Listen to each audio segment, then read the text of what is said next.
Olá a todos, como vocês estão? Saulo André por aqui para mais um vídeo. E hoje, assim como pedido na minha comunidade gratuita, que você também pode acessar no link aqui na descrição, nós vamos reagir ao vídeo do João Vitor, do canal O Resgate da Alma. Eles mentem porque a verdade é católica, assim como ele diz no seu banner. E a princípio, como de costume, eu gostaria de deixar evidente. Não conheço o João Vitor, mas aparentemente pelos vídeos ele aparenta ser uma pessoa muito sensata, muito honesta, cordial. E nós vamos reagir aqui, talvez até aprender um pouco com ele, procurar ver algumas nuances da patrística, procurar talvez também fazer algumas correções.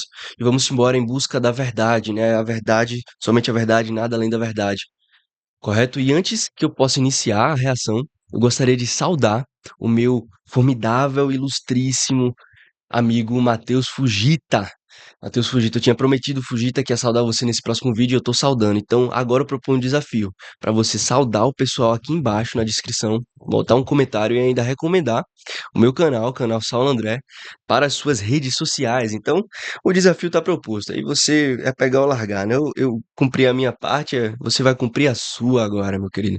Então, vamos embora reagir aqui ao vídeo do João Vitor. Então, pronto, pessoal, o vídeo é esse aqui. Papado, tradição apostólica ou inovação da Igreja Católica. Série Desmentindo Carlos H. Collett, né? Pra quem não sabe, ele tá falando desse livro aqui. Você está focando aí. Mas Inovações do Humanismo, que é um livro muito usado aí na apologética protestante.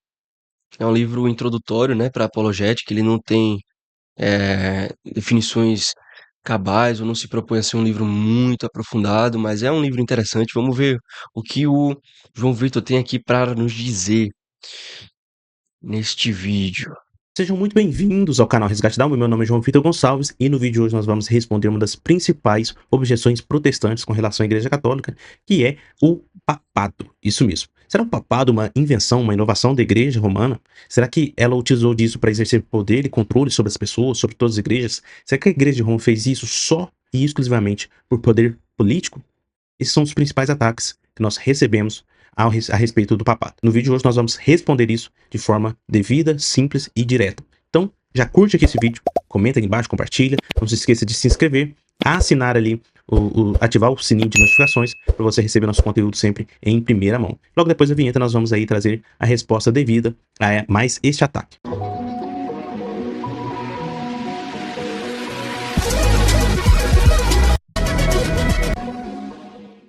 Bom, Eu tive que pular aqui porque foi um estrondo agora no meu ouvido, viu? pessoal, é isso aí, nós estamos aqui em uma nova série de vídeos, tá? Eu vou estar respondendo aqui esse livro chamado Inovações da Igreja Católica Romana, do autor Carlos H. Collet, tá?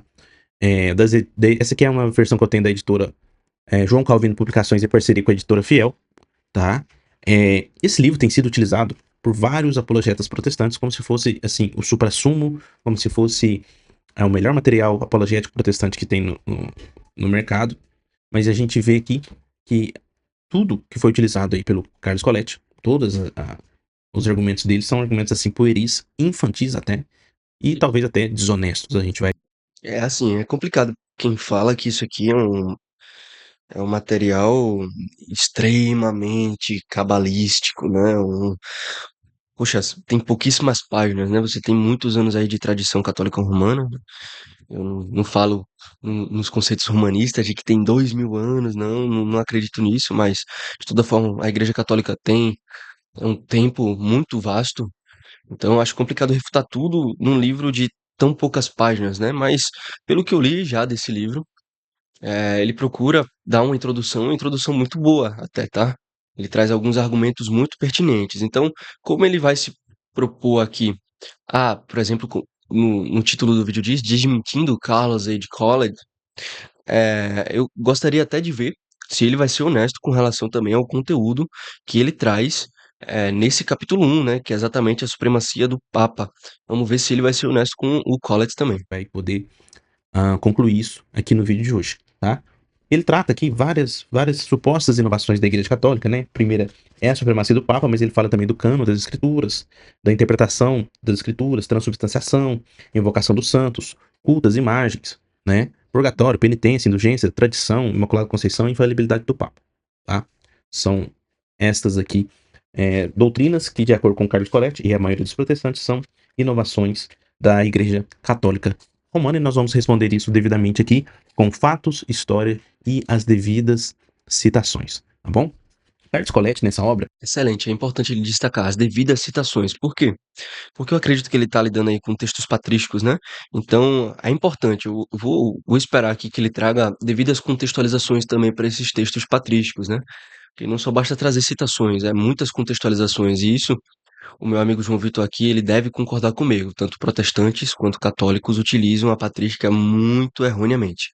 Tá? Vamos ver aqui como ele vai trazer os textos patrísticos. né, pelo menos nesse primeiro capítulo, para tratar do papado, ele se utiliza de duas argumentações, tá? Primeira argumentação, ele vai atacar a questão da supremacia, e na segunda, a supremacia do bispo de Roma, e na segunda ele vai atacar a hierarquia das igrejas em relação a Roma, tá? Interessante, eu quero ler aqui, ele diz aqui no finalzinho do primeiro parágrafo. Se é verdade, como creem os romanistas, que o bispo de Roma é o cabeça da igreja cristã, o vigário do Filho de Deus, o bispo dos bispos, a quem todos os cristãos devem obedecer como a Deus, a igreja evangélica não tem razão de existir.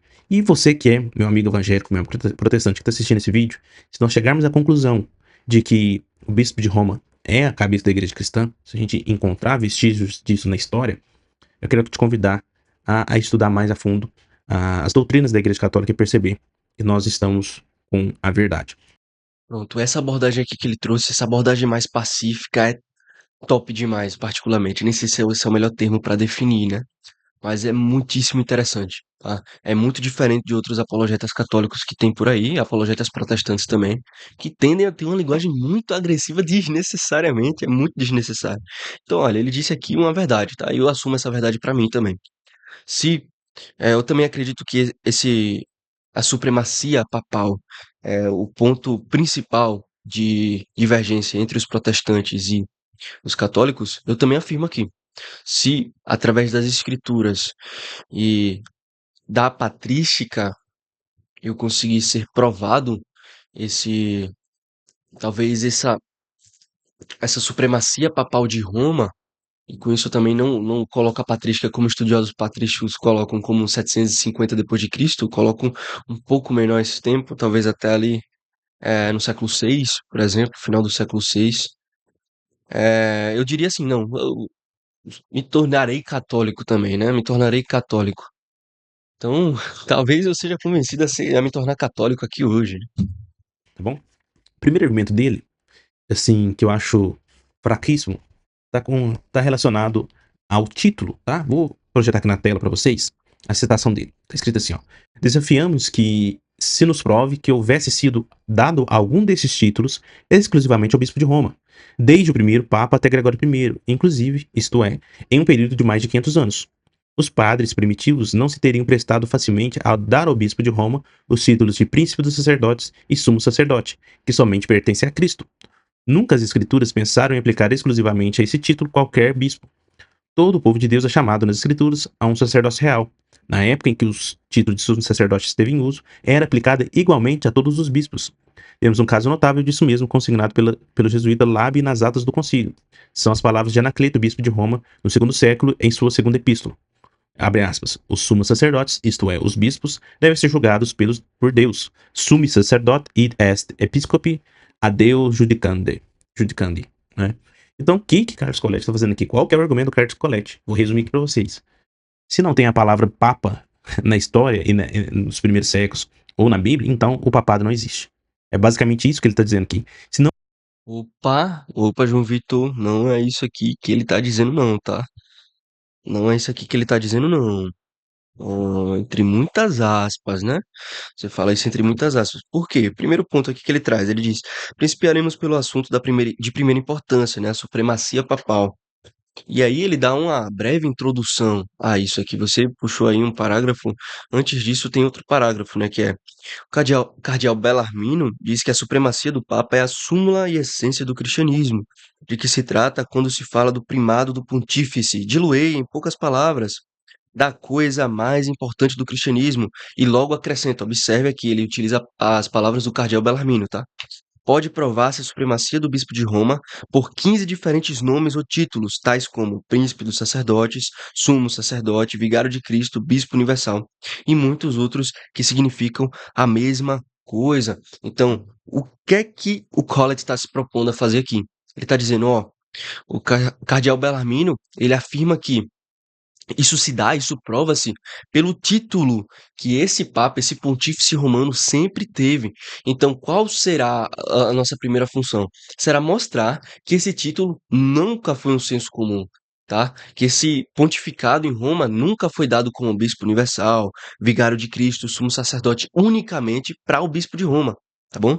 Então, essa é a proposta do Collett. Não é simplesmente assim, se não tem um título, então não existiu papado. Não, não é simplesmente assim, não. Você está reduzindo muito aí o que não deve ser reduzido, né?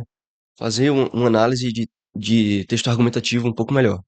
Não era dado o título de bispo universal para o Papa, né, até Gregório I, né, do primeiro Papa até Gregório I, logo não existe papado.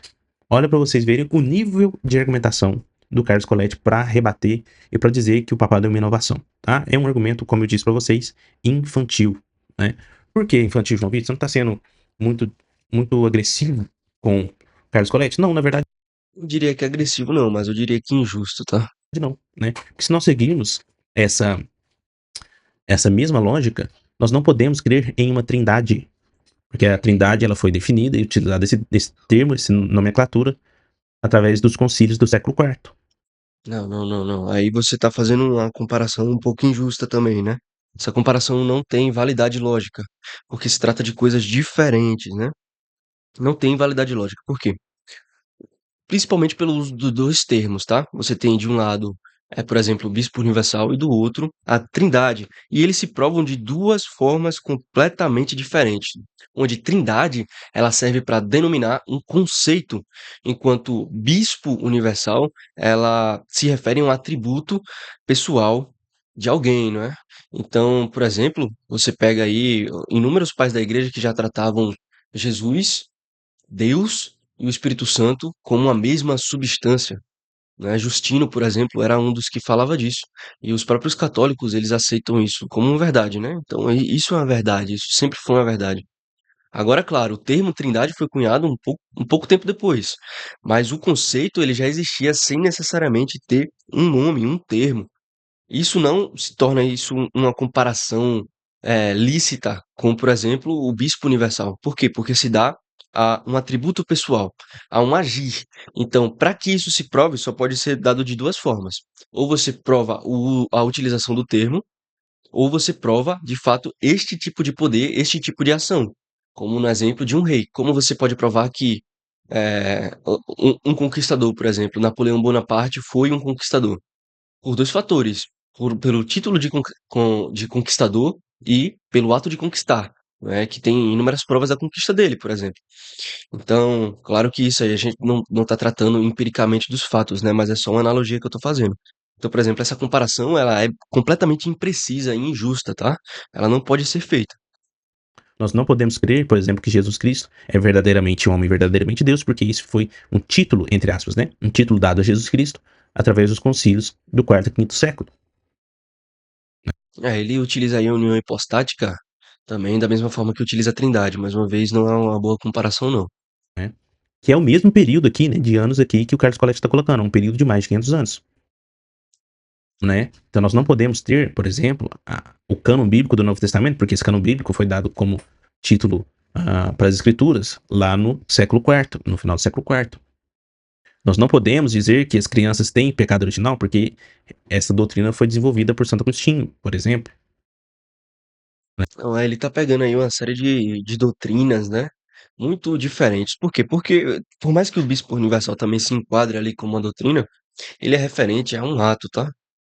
Ele é referente a um atributo, na realidade. É um atributo pessoal, como eu falei, né, um pouco tempo atrás. Ele não pode ser comparado a isso. Você precisa, o que o Collett está se propondo a trazer aqui é exatamente isso, né? Ele está dizendo, ó, o cardeal Bellarmino disse o seguinte: dá para se provar a supremacia do bispo de Roma por diferentes nomes. Então, eu vou demonstrar que não, que nunca foi usado esses títulos exclusivamente para o bispo romano, né? E ele vai dar algumas provas mais tarde, mas essa comparação, todas essas comparações que ele está fazendo não são, é, assim, não são justas. né? Então, dizer que algo não existia simplesmente porque não era chamado pelo nome que nós chamamos hoje, né? Ou o Carlos Colette, ele tem um problema lógico gravíssimo, uma limitação cognitiva gravíssima, ou ele está sendo, como eu já mostrei aqui nesse canal, mais um militante anticatólico. E isso é o que a gente mais vê, tá? O que mais tem é a militância anticatólica, pessoas que não estão comprometidas com a verdade dos fatos, pessoas que não estão comprometidas com a realidade da história cristã, tão somente estão comprometidos em se opor a tudo aquilo que a Igreja Católica faz. Assim, particularmente, ficou nítido a partir dessa interpretação que o seu comprometimento não foi fazer uma análise extremamente coerente com o texto, né? A princípio, por também tirar aí esse parágrafo anterior e depois disso também não fazer uma análise justa através das suas comparações. Tudo aquilo que a Igreja Católica ensina. Isso é muito triste, e nesse vídeo nós vamos ver exatamente as citações que o Carlos Colette traz no livro e contextualizá-las para sabermos se realmente o Papa Pelágio II e o Papa Gregório I, que é o cerne desse capítulo dele, né, eles foram contra o papado, tá bom? Então vamos aqui, ó. Philip Schaff, tô em qual? Esse mesmo. Philip Schaff, historiador, né, protestante, ele diz o seguinte, né, só para contextualizar para vocês, qual que é a sequência lógica do Carlos Colette. Ele diz que tanto o Papa Pelágio II quanto o Papa Gregório I foram contra o título de Bispo Universal. E por causa disso, logicamente, eles não seriam papas, não teriam reivindicado para si uma supremacia papal, né? Então, a partir da negação do título de bispo universal, ele chega à conclusão de que esses dois papas não reivindicavam para si a questão do bispo da supremacia papal. Mas olha o que Philip Schaff fala na sua obra História da Igreja Cristã, volume 4. Ó. Não se pode negar que Gregório, enquanto protestava nos termos mais fortes contra a assunção pelos patriarcas orientais do título anticristão e blasfemo de bispo universal, reivindicava e exercia, na medida em que tinha oportunidade de poder, a autoridade e supervisão sobre toda a igreja de Cristo, inclusive do Oriente. Ou seja, o que Felipe Chapo está falando aqui? Que o Papa Gregório I estava negando o bispo universal enquanto utilizava e reivindicava para si a autoridade e supervisão sobre toda a igreja de Cristo, inclusive o Oriente. Assim, esse texto aqui do Schaff é muitíssimo interessante, tá, pessoal? Mas lembrando, isso aqui não é um consenso histórico, não, tá bom? Tem alguns historiadores aí, principalmente ortodoxos, né, que eles trazem uma outra abordagem para isso aqui, de que ele, de fato, não estava reivindicando isso, né? Ele não estava reivindicando isso. Por exemplo, tem esse historiador aqui que ele fala o seguinte. Então, por exemplo, você tem esse texto aqui do Dvornik, né, que ele escreve o livro Byzantium and the Roman Primacy. E ele fala o seguinte, eu até botei para traduzir aqui para vocês, ó. O bispo de Constantinopla, que Gregório se refere aqui, era João IV, e ele foi a causa de um novo incidente que já havia surgido durante o pontificado de Pelágio II, o predecessor de Gregório, o Grande. Pelágio ficou escandalizado ao saber que João IV havia assumido o título de patriarca ecumênico. Ecumênico, no caso, seria o termo em grego para universal em latim, né? Gregório, por sua vez, protestou e disse que ele introduziu pela primeira vez e disse que ele introduziu o título pela primeira vez papal Servus Severum Dei, que seria é, servo dos servos de Deus, né, para contrabalancear o título que o patriarca havia assumido. Então perceba a narrativa desse historiador aqui para com também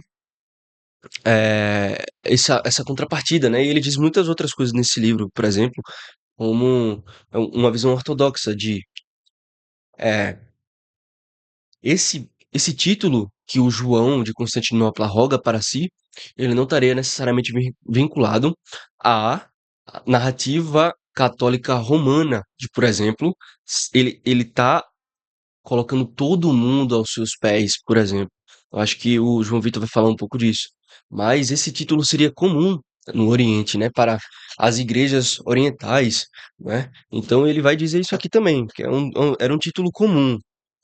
Então essa narrativa do Schaff, ela não é muito também completamente aceita não, tá, pessoal? A gente não pode acusar o Gregório disso não, dar essa atribuição ao Gregório, de que ele reivindica quando ele, a partir do momento que ele exorta, faz essa exortação ao João de Constantinopla, ele reivindica e exerce, na medida em que tinha oportunidade, poder, autoridade e supervisão sobre toda a Igreja de Cristo, inclusive do Oriente. Então, não é completamente coerente isso aqui não, tá? Isso aqui, no mínimo, é necessário uma análise muito maior. Poderia negar esse título de bispo universal, que foi aqui, ó, que foi utilizado pelos patriarcas orientais, porque ele exerceu um poder de Roma sobre o Oriente. Né? Então nós já vemos aqui que o próprio Philip Schaff reconhece que havia uma supremacia utilizada pelo Gregório I. Isso aqui já desmonta toda a lógica argumentativa do Carlos Colette, tá bom? Não, eu diria que não, né? Eu diria completamente não. Isso aqui não é uma visão de um historiador, tá? Existem muitos problemas aí em pessoas com poder de fala, que é exatamente isso, definir de forma cabal a história, né? Sendo que existem muitas perspectivas de historiadores diferentes, como por exemplo do Kenneth Scott Latouré, que procura falar um pouco disso também, né? E outros, dezenas de outros historiadores orientais, né, ortodoxos. E ainda fica mais pesado quando ele diz sobre a autoridade ao Oriente, né? E que os ortodoxos endoidam mesmo e dizem que não, não de forma alguma. Vou contextualizar para vocês alguns pontos históricos que demonstram tanto a supremacia do bispo de Roma quanto a supremacia da igreja de Roma. Né? Porque são Pronto, acho que agora ele vai começar a citar textos patrísticos, vamos lá. esses dois principais argumentos no capítulo 1 deste livro. Tá? Nós temos aqui Clemente de Roma, né? São Clemente de Roma, bispo de Roma, interferindo numa questão particular da igreja de Corinto no ano mais ou menos 95, 96 ali, depois de Cristo, ou seja, nós estamos ainda no século I. Clemente, se não me engano, é o quarto papa na linha de sucessão, tá? E olha o que ele diz, ele diz aqui, ó, se alguns forem desobedientes às palavras proferidas por ele através de nós, ele quem? Deus, né? Através de nós, igreja de Roma, saibam que se envolverão em transgressão e em perigo não pequeno. Né? Clemente está aqui escrevendo uma carta aos Coríntios, exortando eles, corrigindo eles e falando se eles desobedecerem as ordens que foram dadas através de Deus por eles, eles estarão envolvendo em transgressão e em perigo não pequeno. Né? Através de Deus por eles. Não, através dele, as palavras de Deus através deles, né? Vamos puxar esse texto aqui da patrística para analisar um pouco melhor o contexto. Aqui, ó, por mais que eu não seja tão adepto à versão em inglês, no caso ele está falando a partir do capítulo 29, né? Vamos ler a partir do 59, vamos ler a partir do 58. Olha o que ele diz. Fujamos, portanto, das ameaças e advertências pronunciadas pela sabedoria sobre os desobedientes e rendamo-nos ao seu nome todo santo e glorioso, para que possamos firmar nossa confiança no nome santíssimo de Sua Majestade. Receba nosso conselho, você não terá arrependimento, pois, como Deus vive e como o Senhor Jesus Cristo e o Espírito Santo vivem, tanto a fé quanto a esperança dos eleitos, aquele que, em humilde de espírito, com mansidão instantânea e sem arrependimento, observou as ordenanças e designações dadas por Deus. Esse obterá um lugar e um nome no número daqueles que estão sendo salvos por meio do Senhor Jesus Cristo, por meio de quem seja a glória, a Ele para todo sempre. Amém. Ok. O contexto é exatamente esse, veja. A quem é atribuído o poder? Ao Senhor Jesus Cristo, né? A quem eles estão sujeitos? Ao Senhor Jesus Cristo. E aqui no capítulo 59 ele continua, advertência contra a desobediência. Se, no entanto, alguém desobedecer às palavras ditas por ele através de nós, que saiba que se envolverá em transgressão e sério perigo, mas seremos inocentes desse pecado. Ok, veja, se um católico romano interpretar esse texto como algo além de que o Senhor detém a palavra e os profetas, eles são os caminhos para o anúncio dessa palavra, eu não sei se está sendo coerente essa interpretação não, tá? Porque aqui, óbvio, a quem eles são desobedientes? As palavras ditas por o Senhor Jesus Cristo, ok? E por meio de quem o Senhor Jesus Cristo pode falar? Nesse caso aqui, ele falou através dos bispos de Roma, né? Por exemplo, Clemente, que é citado aí pelo João e é o autor da carta. Mas, por exemplo, nós temos casos de Deus falando através de uma mula.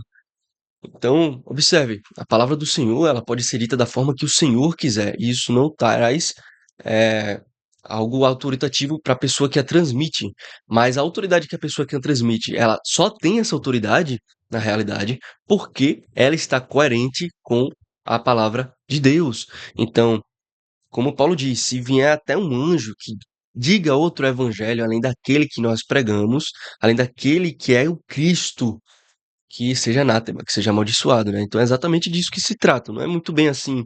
Isso aqui não dá muita brecha para a autoridade romana, não. Até porque quando Paulo escreve aos Romanos, ele, assim, em termos a grosso modo, desce a lenha, né? Então, observe, é algo preocupante de ser analisado. É uma interferência clara do bispo de Roma sobre uma outra diocese. O mais interessante da gente saber é que neste período, A interferência do bispo de Roma sobre outra diocese, por quê? Porque estava de acordo com as palavras de Deus. A partir do momento que alguém interferir em algo religioso que não esteja de acordo com Deus, isso é anátema, meu amigo, é anátema. o apóstolo João estava vivo na cidade de Éfeso. E a cidade de Éfeso era uma cidade muito mais próxima de Corinto do que é Roma, né, geograficamente falando. Vocês podem conferir aí no Maps, né? Então, é, se o bispo de Roma não tivesse essa supremacia de autoridade sobre todas as igrejas, por que diabos o apóstolo João não foi lá corrigir, sendo ele um apóstolo? Não, não, isso aqui. E assim, João, isso aqui não é argumento, tá? Se isso, se aquilo. Muitos protestantes fazem isso aqui, cara, eu fico arretado. Mas muitos fazem. E se isso acontece, por que não isso e aquilo outro? Esse tipo de conjectura. É muito complicado de ser trabalhado. Enfim, se você fala um negócio desse, João, é o mínimo que pode ser argumentado contra, por exemplo, é que, então quer dizer que Clemente tinha mais autoridade que o apóstolo João, então, ou que João observava a autoridade de Clemente sendo maior do que a dele, ele sendo um apóstolo chamado pelo próprio Senhor Jesus Cristo. Bom, não é isso também que a patrística concorda, né? Quando fala que toda a igreja ela está fundamentada nas pedras que são todos os apóstolos do Senhor. Por que ele deixou isso para Clemente fazer? Né? Isso mostra que Clemente, como bispo de Roma, tinha esse poder de autoridade sobre as outras igrejas. Tá? Essa citação aqui de Santo Inácio de Antioquia nas cartas aos Romanos mostra o quão superior era a igreja de Roma com relação às outras. Tá? Por quê? Porque você não vai ver em nenhuma das cartas de Inácio de Antioquia um prólogo conferido tanta dignidade à igreja que ele está se referindo, como ele faz aqui na carta aos Romanos. Ele diz o seguinte: a igreja que preside na região dos romanos, digníssima de Deus, digníssima de honra, digníssima de ser chamada bem-aventurada, digníssima de louvor, digníssima de sucesso, digníssima de santificação, e que preside na caridade, guardando a lei de Cristo e levando o nome do Pai. Tá? É assim, eu não sei se citar Inácio é a melhor das opções não, tá? Porque você pode pegar aí o material completo de Inácio aí, principalmente no New Advent, e pode pesquisar. Ele não se refere ao bispo romano nenhuma vez, tá? A ninguém, inclusive. Então vamos pegar aqui, o Lucas Banzoli tem um artigo interessante sobre isso. Olha aqui, ó. Posto então, ele cita o bispo local de outras igrejas sempre ao escrever a todas elas. O bispo de Éfeso é citado por ele na carta aos Efésios 13 vezes. O bispo de Esmirna, 9 vezes. O bispo de Filadélfia, 8 vezes. O bispo de Magnésia, 12 vezes. O bispo de Trália, 9 vezes. E ele não menciona nenhuma única vez o bispo romano. Então, até usando o próprio argumento de possibilidade que ele trouxe, se o apóstolo João não reconhecesse, enfim, nós poderíamos também usar isso aqui, né, contra um contra-argumento. Se o bispo romano tivesse tanta autoridade assim, por que Inácio não se refere por ele nenhuma vez? Eu particularmente não gosto desse argumento, mas o fato é, ele não se refere ao bispo romano nem uma única vez, tá? É que ainda é dito. Ele costuma citar muitas vezes os locais de cada cidade para quem ele escrevia, dizendo que os membros daquela igreja lhe deviam submissão e reconhecendo a autoridade daquele bispo local. Isso aconteceu diversas vezes em todas as epístolas que Inácio escreveu às outras igrejas, mas quando escreve aos romanos, que teoricamente teriam o maior de todos os bispos, o sumo pontífice, o bispo dos bispos, o bispo universal, o chefe de toda a igreja apostólica, ele não menciona nenhuma única vez. Portanto, Inácio é complicado de citar. Santo Irineu de Lyon, contra as heresias, seu livro 3, capítulo 3, versículo 2. Com esta igreja, por causa de sua origem mais excelente, deve necessariamente estar de acordo toda a igreja. Isto é, os fiéis de toda parte, pois nela, pela tradição apostólica, sempre foi conservada a tradição que vem dos apóstolos. Santo Irineu está no ano 180, Santo Inácio de Antioquia no ano 110, São Clemente está no ano 90. Então, Rapaz, é assim, mais um texto complicado, porque é necessário estabelecer o contexto disso aqui, né? Inclusive, eu estava lendo isso um dia desses. Contra as heresias 332, vamos abrir aqui. Vê bem, pessoal, vê bem o problema de citar somente aquela parte ali, ó.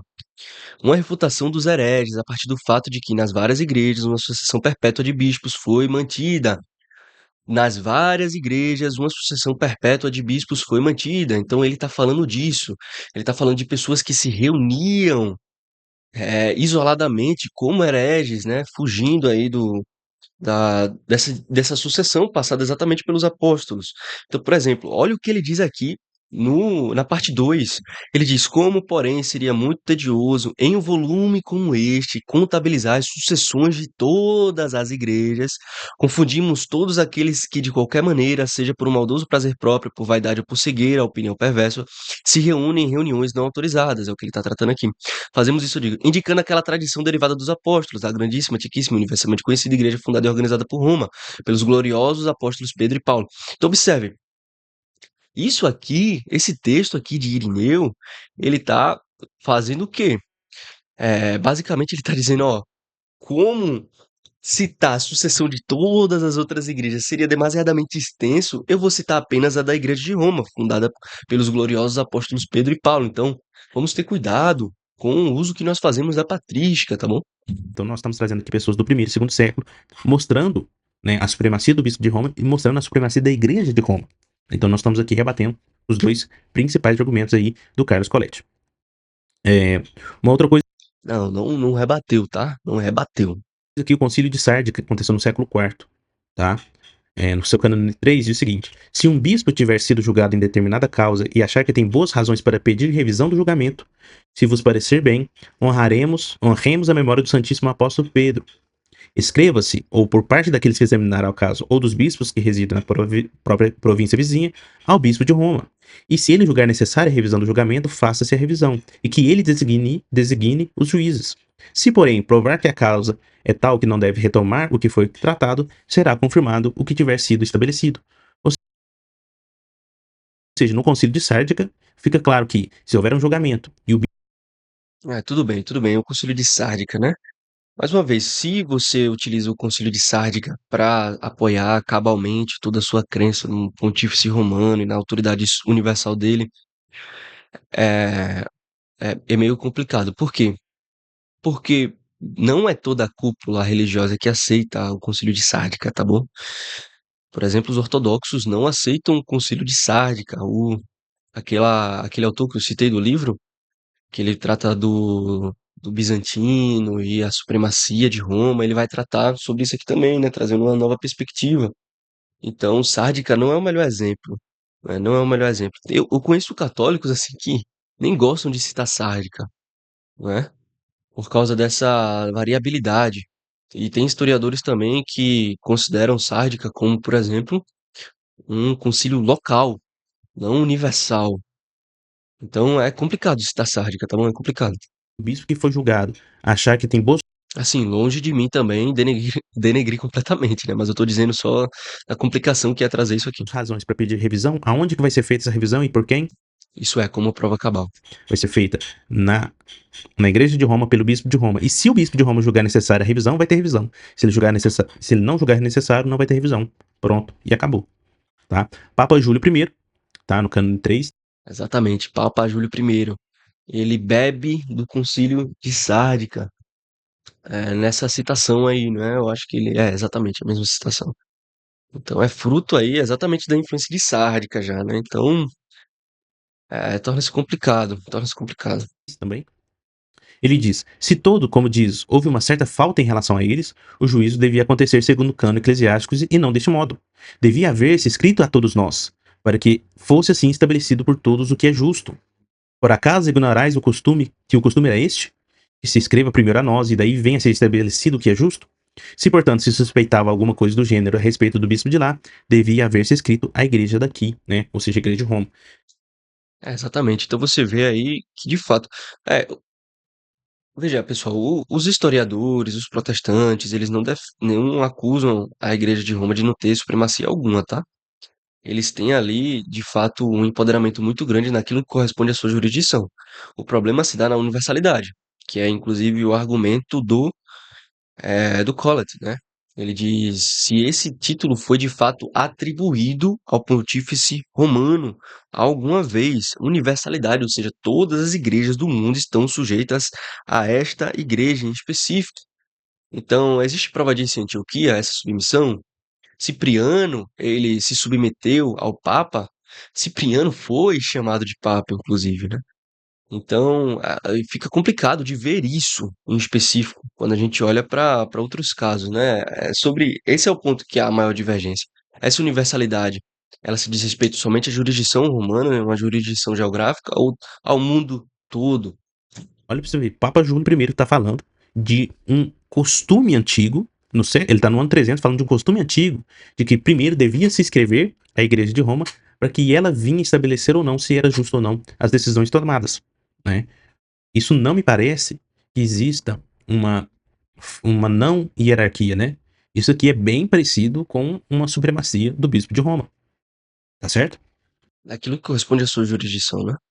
Inclusive, por exemplo, na igreja presbiteriana, as igrejas, a comunidade é sujeita ao concílio, o concílio é sujeito a, por exemplo, o presbitério é sujeito esqueci agora o termo, mas seria a junção de todos os presbitérios, o sínodo, no caso, o sínodo, e o sínodo seria sujeito a Supremo Concílio, né? Então essa sujeição de fato existe. Agora, complicado é a IPB daqui se declarar universal e querer mexer com, por exemplo, a Igreja Presbiteriana dos Estados Unidos, né? Se declarando a mais coerente. Carlos Colette, ele vai dizer o seguinte, ó, que o título de bispo universal foi energicamente censurado pelos bispos de Roma, Belário II e Gregório I, quando o arrogou a si pela primeira vez na igreja João, bispo de Constantinopla, e depois sucessor João Siríaco. Belário II declarou que o título universal era uma usurpação ilegal e provou que nenhum predecessor seu jamais arrogou tão profano nome. Então, Carlos Colette, nessa citação daqui, ele diz que o título de bispo foi rejeitado tanto por Belário II quanto por Gregório I e provou, né, que Belário II diz que nenhum predecessor usou esse título, usou esse nome de bispo universal. E aí, olha para você ver, a partir disso ele conclui que o papado é uma inovação de Roma. É exatamente isso que ele faz no livro, tá? Tudo isso que eu tô falando pra vocês, ele faz isso em 10 páginas. Bom, então, a complicação das páginas é verdade, né? Você não pode definir cabalmente algo por simples 10 páginas. Mas é, o que o Collett ele traz aqui, ele diz, ó, Pelágio declara que nenhum predecessor dele jamais utilizou esse termo, não arrogou profano nome. Gregório também concorda com isso. Vamos ler aqui a carta de Gregório, inclusive, né? Eu fiquei disposto agora a fazer isso. Vamos ler ela. Então ele diz, ó, nem o predecessor aqui da Serra Romana arrogou isso aqui, e você, João de Constantinopla, quer arrogar. É esse o nível argumentativo dos protestantes. E Eu não tô vendo tão absurdo quanto o João Vitor tá vendo, não, tá? pasmem, isso aqui está sendo utilizado por vários apologetas no YouTube, tá? Como se fosse uma obra-prima, como se fosse uma coisa de qualidade.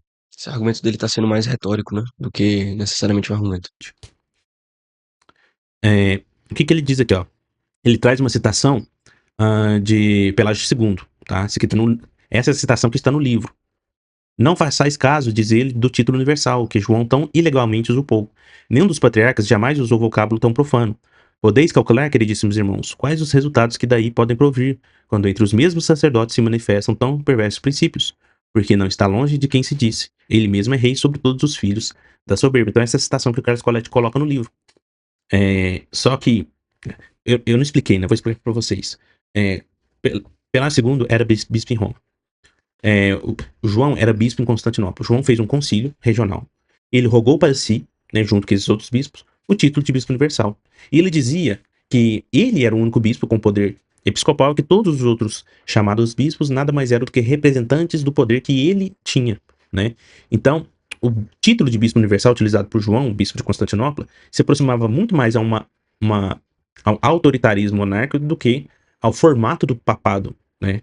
Não, você tem historiadores aí que dizem que esse título que o João arrogou, como eu falei lá no começo, é simplesmente aí um título comumente usado no Oriente, né? Para definir ali o bispo daquela igreja.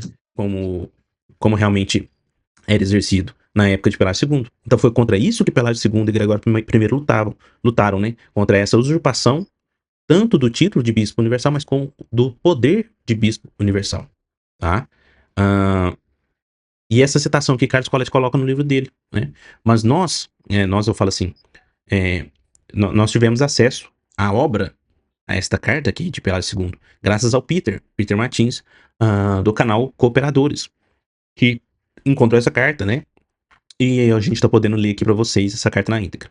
Olha o que Pelágio II diz na sua carta 6, tá?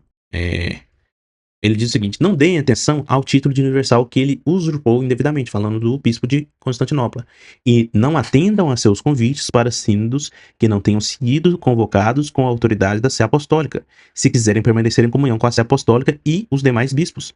Nenhum dos patriarcas jamais usou título tão profano, e aí ele vai vir a citação do livro, né? Mas olha que interessante, o Papa Pelágio II está falando assim: não atenda os convites para os sínodos que não tenham sido convocados com a autoridade da Sé Apostólica, se vocês quiserem permanecer em comunhão tanto com Roma quanto com os demais bispos. Então, Papa Pelágio II aqui está orientando o pessoal lá de Constantinopla, falando assim: ó, se vocês participarem de um sínodo que não tem autoridade de Roma para acontecer, vocês perderão a comunhão com Roma e com os demais bispos. E aí eu pergunto ao Carlos Colette, não sei se ele é vivo, né? Mas pergunto também aos apologistas protestantes que assistem meu canal. Esta decisão aqui deixa claro ou não que existe uma supremacia do bispo de Roma em relação aos outros bispos? Atacando o espantalho, meu amigo. Tava esperando que isso acontecesse. Você acaba de fazer a falácia do espantalho aí. Veja, vamos voltar ao princípio do argumento do Collet aqui, meu amigo. O argumento do Collet, ele tá é, específico à supremacia papal. A supremacia papal, não é? E não aí a Sé Apostólica. Ele nem cita direito a Sé Apostólica, né? Ele diz, inclusive você, veja, você tá dizendo aí, montou seu espantalho, com todo respeito, claro, você montou seu espantalho e, inclusive, não respondeu ao que o próprio Pelágio II fala. Nenhum dos patriarcas jamais usou um título tão profano, pois se um patriarca for chamado de universal, os outros patriarcas terão seu título diminuído. Veja, você tá basicamente criando uma cortina de fumaça. Primeiro você cria um espantalho, sobre uma tese que o próprio Collett não trouxe, e agora você coloca uma cortina de fumaça para não ter que responder ao que o próprio Pelágio II coloca aqui. Vocês percebem, irmãos caríssimos, o que está prestes a acontecer? Quando até mesmo os sacerdotes começam a trilhar caminhos perversos, o rei da soberba está próximo. Ele diz, ó, quem arroga para si o título de bispo universal, o rei da soberba, os outros patriarcas terão seu título diminuído, caso alguém arrogue esse texto para si. Ele diz: nenhum predecessor meu aqui em Roma jamais arrogou isso. Então, veja, criou um espantalho e ainda criou uma cortina de fumaça para não ter que responder às coisas que o próprio Pelágio II colocou aqui. Veja, pouco importa esse seu argumento aí da Sé Apostólica, se quiserem permanecer comigo com a Sé Apostólica e os demais bispos, o que está sendo proposto aqui é o primado papal, a primazia papal. E esse espantalho que você criou, eu percebi, e eu trouxe aqui agora, né? O fato de Pelágio II recusar o título de bispo universal, a gente pode concluir que ele estava recusando o papado? É claro que não, fica claro que nessa citação completa que foi retirada, né? Eu não sei porquê, mas como a gente vai ver aqui, essa citação abaixo aqui, que está em branco, Carlos Colette coloca no seu livro, mas a parte superior ele não coloca. Não, mas isso aí não, pouco importa, não muda, meu amigo. Você colocou ali um texto de Clemente, não colocou o contexto. Você pôs um texto de Inácio, não colocou o contexto. Mesma coisa Irineu, não colocou o contexto. Veja, tudo isso, por que ele faz o uso desse trecho em específico? Não é que ele está sendo desonesto por isso, é porque simplesmente está de acordo com a tese que ele está se propondo a trazer, entende? Então, não adianta você colocar o, a, a parte prevista, né, a parte pré-colocada da carta do Pelágio II, se isso não necessariamente abala o argumento do Collet. Né? Ou seja, ele seleciona de forma totalmente desonesta aquilo que ele quer citar no livro. De forma alguma. Né? Papa Pelágio II, carta 6. Tá? Foi relatado a Sé Apostólica que João, bispo de Constantinopla, assinava a si mesmo como universal, e baseando-se nessa presunção, convocou o Sínodo Geral. No entanto, a autoridade de convocar sínodos gerais foi concedida exclusivamente à Sé Apostólica de São Pedro, e já Peraí. consenso no sínodo, mas a parte do livro convocou o Sínodo Geral. No entanto, a autoridade de convocar sínodos gerais foi concedida exclusivamente à Sé Apostólica de São Pedro, e jamais se lê que algum sínodo tenha sido válido sem estar apoiado pela autoridade apostólica. Portanto, tudo que foi decidido na dita Assembleia, pois tal precisão não poderia construir um verdadeiro sínodo. Olha pra você ver, ele nem chama de sínodo, ele chama de Assembleia. Por autoridade de São Pedro, príncipe dos apóstolos, e pela voz do próprio Salvador que deu a São Pedro o poder de ligar e desligar, e que sem dúvida passou esse poder a seus sucessores, eu ordeno que todas as decisões tomadas neste encontro sejam declaradas nulas e sem efeito, de modo que jamais possam reaparecer ou ser debatidas. Então aqui, o Papa Pelágio II está batendo em todos os argumentos que o Carlos Colette levanta no seu capítulo. Não tá batendo, velho. Até porque o Pelágio II, ele não pode se contradizer. Veja, o que o Collet traz aqui é: Pelágio II afirmou que ninguém pode arrogar o, o termo de bispo universal para si. Veja, vamos voltar às premissas do argumento. Isso aqui é leitura filosófica básica.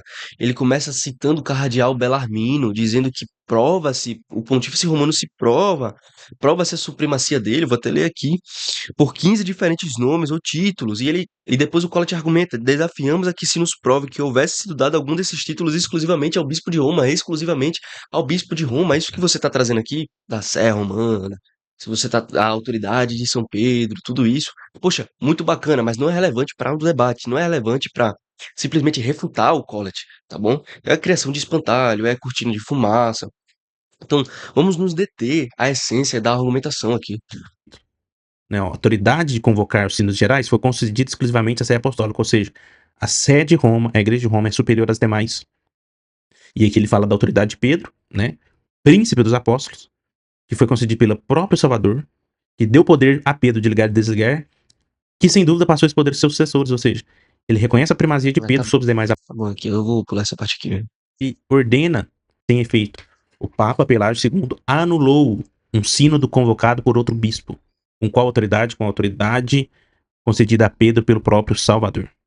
É Isso aí é uma construção lógica muito complicada. isto, é disso que se trata o papado. É disso que se trata a supremacia papal.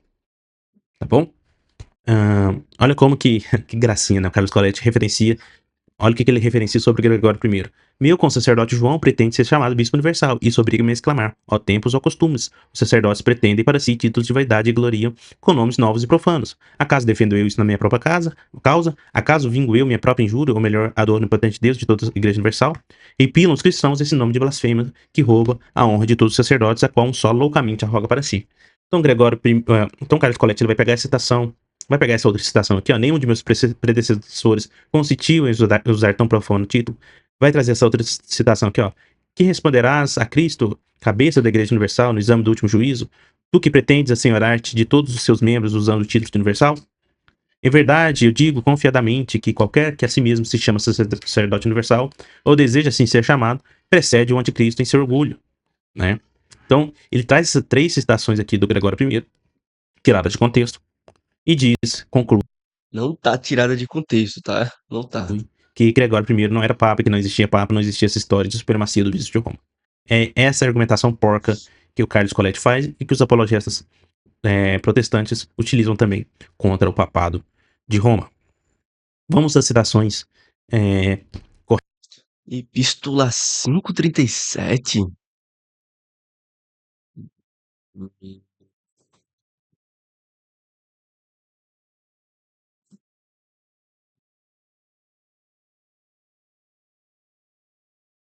37. Tô querendo dizer nada não, tá? Mas. corretas do Papa Gregório I. Ele diz o seguinte: para todos que conhecem o Evangelho, é manifesto que o cuidado de toda a igreja foi confiado pela voz do Senhor ao bem-aventurado Pedro, príncipe dos apóstolos.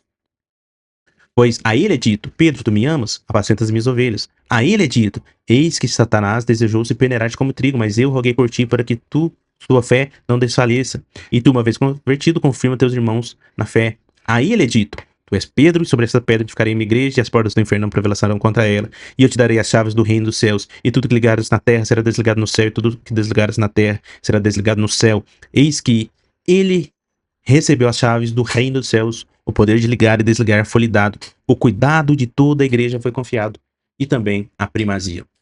Esta é a citação, esta é a opinião correta do Papa Gregório I. Tá. Não tô duvidando da veracidade desse texto aqui não, tá? Não- Aí ensinam, principalmente o debate formal, vocês têm que sempre pressupor com caridade que a outra pessoa está sendo honesta.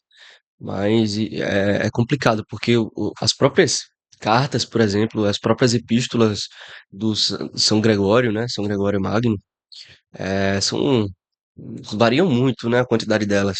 Inclusive nesse livro aqui, ó, o nome de patrologia do Herbertus, eu nunca falei esse nome direito, Hubertus, eu acho. Ele diz exatamente isso, varia, por exemplo, de 16 numa disparidade de 16 para 204. Então, é complicado. Mas eu não duvido da veracidade disso aqui não, mas mais uma vez isso aqui foge do debate, tá bom? Isso aqui foge completamente do debate, o Collatz não está se propondo a trazer aqui o primado petrino. De fato, Gregório Magno era petrino, tá bom? Era petrino mesmo. Ele entendia esse texto dessa forma, diferente de outros pais da igreja que não entendiam dessa forma, tá bom? Isso é debate para outro vídeo, mas o tema não é esse, tá fugindo do tema. Outra citação de Papa Gregório I. Permita então que Vossa Excelência dê atenção tão pronta ao que solicitamos de vós, que o bem-aventurado Pedro, a quem o poder protesta desligar e desligar foi dado pelo Senhor Jesus Cristo, que possa conceder a Vossa Excelência alegrar-se aqui em sua descendência, e após longos anos fazer com que sejais encontrada absolvida de todos os males perante o rosto do juiz eterno. Então, São Gregório aqui está falando da supremacia Mesma crítica continua aqui. de Pedro, né, que recebeu do próprio Cristo o poder de ligar e desligar, e que essa descendência, esse poder foi passado em sua descendência. Mais uma citação do Papa Gregório I. Mas, quanto ao presente, pela autoridade do bem-aventurado Pedro, príncipe dos apóstolos, decretamos que, anulados e tornados sem efeito os decretos do vosso julgamento, sejais privados da comunhão sagrada por um período de 30 dias, de modo que imploreis o perdão de nosso Deus por tão grande transgressão com a máxima penitência e lágrimas. Mas, se viermos a saber que fostes negligente em cumprir esta nossa sentença, sabei que não só a injustiça, mas também a costumácia de vossa fraternidade terá de ser punida com maior severidade. Quanto ao nosso referido irmão e companheiro Bispo Adriano, condenado por vossa sentença, que, como dissemos, não foi consistente com os cânones nem com as leis, ordenamos que ele seja restaurado, com Cristo ao seu lado, ao seu lugar de posição, de modo que ele não seja prejudicado pela sentença de vossa fraternidade, pronunciada em desvio do caminho da justiça, nem permaneça incorreta a vossa caridade. Assim poderemos aplacar a indignação do futuro juízo. O que que esse registro aqui tá dizendo, se não exortação, meu amigo? Isso aí até um pastor de uma igreja protestante faz com os seus membros. Isso é comum, esse tipo de exortação, esse tipo de poder que um líder tem para com sua comunidade. Então, o que Gregório I está fazendo aqui? Ele está anulando e tornando sem Cara, assim, tá difícil, todo respeito ao João Vitor, mas, assim, ele tá desbravando temas que o Collett não tá se propondo a trazer, aí fica muito fácil dizer que ele é desonesto, que ele é, assim, infantil, os argumentos do Collett, vamos nos abster os argumentos do Collett, tá bom, contraria a opinião de Pelágio sobre o Bispo Universal, contraria a opinião de Gregório, não tem nada disso, não tá contrariando nada. feitos decretos do sínodo realizado por essa fraternidade aqui em Constantinopla. Ele está anulando tudo que foi feito lá, está excomungando o pessoal por 30 dias e está tornando a comunhão o Adriano que foi. A última frase dele do capítulo é o seguinte: nem no princípio, nem depois, nem agora, a igreja de Roma foi mãe e senhora de todas as igrejas. O Papa Gregório I, que ele utiliza como fonte do livro dele, diz o seguinte: a sé apostólica é, pela ordem de Deus, colocada sobre todas as igrejas. A crítica permanece até sobre esse texto. Vamos ler aqui o que Gregório falou sobre o que Colette está afirmando desse título de bispo universal. Vamos ver aqui. Eu vou deixar bem assim para vocês irem lendo junto comigo, ó. Vamos traduzir aqui para o português. Para John, bispo, livro 5, Carta 18. Gregório a João, bispo de Constantinopla. Na época em que sua fraternidade foi elevada à dignidade sacerdotal, você se lembra da paz, a concórdia das igrejas que encontrou. Mas, com que ousadia ou com que orgulho, eu não sei, você tentou se apoderar de um novo nome pelo qual os corações de todos os seus irmãos poderiam ter se ofendido. Eu me admiro muito com isso, pois me lembro de como você teria de bom grado fugido do ofício episcopal em vez de alcançá-lo. E, no entanto, agora que você o obteve, você deseja exercê-lo como se tivesse corrido para ele com intenção ambiciosa, pois, tendo se confessado indigno de ser chamado bispo, você finalmente foi levado a tal ponto que, desprezando seus irmãos, cobiçou ser nomeado o único bispo. E, de fato, com relação a este assunto, cartas pesadas foram dirigidas à Vossa Santidade por meu predecessor Pelágio da Santa Memória, na qual ele anulou os atos do sínodo, que havia sido reunido entre vocês, no caso de nosso outrora irmão e colega bispo Gregório, por causa daquele execrável título de orgulho, e proibiu o arquidiácono que havia enviado, segundo o costume, à porta do Nosso Senhor, de celebrar as solenidades da missa com vocês. Mas depois de sua morte, quando eu, indigno, sucedia ao governo da igreja, tanto por meio de meus outros representantes, quanto por meio do nosso filho comum, o diácono Sabiniano, tive o cuidado de me dirigir à sua fraternidade, não por escrito, mas verbalmente, desejando que vocês se abstivessem de tal presunção, e caso se recusassem a emendar, proibi que ele celebrasse as solenidades da missa com vocês, para que eu pudesse primeiro apelar à vossa santidade por meio de um certo senso de vergonha, a fim de que, se a presunção é execrável e profana não pudesse ser corrigida pela vergonha, medidas canônicas estritas pudessem então ser utilizadas. E já que as feridas que devem ser cortadas devem primeiro ser acariciadas com a mão gentil, eu vos suplico, e com toda a doçura em meu poder exijo de vós que vossa fraternidade contradiga todos aqueles que vos bajulam e vos oferecem este nome de erro, nem totalmente consinta em ser chamado pelo título orgulhoso, pois, em verdade, eu digo chorando, e da mais profunda tristeza do coração atribuo aos meus pecados, que este meu irmão, que foi constituído no grau de episcopado com o fim mesmo de trazer as almas dos outros de volta à humildade, tem até o presente momento sido incapaz de ser trazido de volta à humildade, que aquele que ensina a verdade aos outros não consentiu ensinar a si mesmo, mesmo quando eu o imploro. Considere, eu lhe peço, que nesta presunção precipitada a paz de toda a igreja perturbada, a que ela está em contradição com a graça que é derramada sobre todos em comum, na qual graça, sem dúvida, você mesmo terá poder para crescer, tanto quanto determinar consigo mesmo fazê-lo. E você se tornará tanto maior quanto se abstiver da usurpação de um título orgulhoso e tolo, e você progredirá na promoção em que não tiver inclinado à arrogância por derrogação de seus irmãos. Portanto, querido irmão, de todo o seu coração, ame a humildade, por meio da qual a concórdia de todos os irmãos e a unidade da Santa Igreja Universal podem ser preservadas. Certamente o apóstolo Paulo, quando ouviu alguns dizerem eu sou de Paulo, eu de Apolo, mas eu de Cristo, considerou com o máximo horror tal dilaceramento do corpo do Senhor, por meio do qual eles estavam se juntando, por assim dizer, a outras cabeças, e exclamou dizendo: Paulo foi crucificado por você? Ou fostes batizados em nome de Paulo? Se ele, então, evitou submeter os membros de Cristo parcialmente a certas cabeças, como se além de Cristo, embora isso fosse para os próprios apóstolos, o que você dirá a Cristo, que é a cabeça da Igreja Universal? No escrutínio do último julgamento, tendo tentado colocar todos os seus membros sobre você pela denominação universal. Quem, eu pergunto, é proposto para imitação neste título injusto, senão aquele que, desprezando as legiões de anjos constituídas socialmente com ele, tentou ascender a uma eminência de singularidade para que pudesse parecer não estar sob ninguém e estar sozinho acima de todos. Quem até disse: subirei ao céu, exaltarei o meu trono acima das estrelas do céu, sentar-me-ei no monte da aliança, nas extremidades do norte, subirei acima das alturas das nuvens, serei semelhante ao Altíssimo. Enfim, olha, tem muito texto aqui para ler ainda, tá? Eu não vou ler tudo, mas veja, isso aqui é ser honesto com o texto. Isso aqui é ser honesto com a argumentação filosófica, com a argumentação lógica. A crítica do Collett é a seguinte: é uma inovação católica que é a atribuição universal a esse título, a algum bispo. Não existia. Não existia unicamente isso somente ao bispo romano. E Gregório deixa isso óbvio aqui. Pelágio II deixa isso óbvio na carta dele. E isso não está sendo contrapondo em momento algum pelo João Vitor, de forma alguma. Se vocês quiserem, eu posso deixar isso aqui na descrição. Vão lá, leiam isso aqui e fiquem à vontade para É, é para tomar suas próprias conclusões, mas é óbvio, ele arroga o bispo, a universalidade episcopal a somente a Cristo e não a ninguém, tá bom? Não a ninguém, não a ninguém, não a ninguém, não a ninguém, ok? Porque eu cortei o vídeo, não fui querendo menosprezar de forma alguma o João Vitor, muito pelo contrário, João Vitor, você é um cara muito top, velho. Eu gostei muito de você. Você foi muito cordial, você chamou aí os protestantes, mas, cara, essa análise que foi feita aqui do Collett foi muito errônea, cara. Ele não argumenta somente isso, eu vou fazer um chamado a você ler aqui o livro do Collett, tá bom? Ele diz, ele vai falando, ó.